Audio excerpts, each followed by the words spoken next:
স্বার্থের জায়গায় এই পৃথিবীতে আসলে সকলেই অটুট।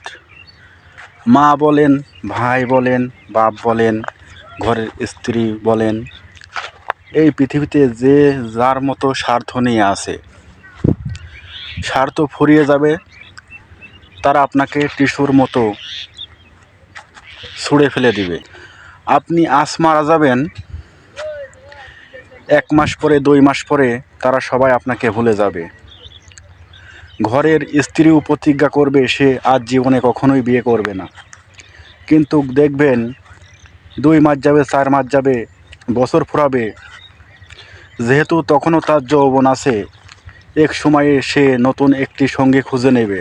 যদি আপনার চেয়ে তার পরের স্বামী ভালো হয়, তখন স্ত্রী তার মায়ের কাছে মুচকি হেসে বলবে, মা, আগের স্বামীর চেয়ে এই স্বামীটাই আমার অনেক ভালো।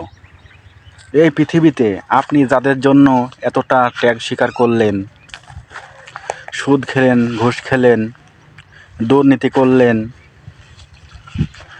পৃথিবীতে থাকা অবস্থায় দুর্দিনে তারা আপনার কোনো কাজে আসে না। সুতরাং মরার পর তো আপনাকে একাই পরকালের জগৎটা পাড়ি দিতে হবে। আপনার পাপের বোঝা কিন্তু আপনাকে নিজেই বহন করতে হবে।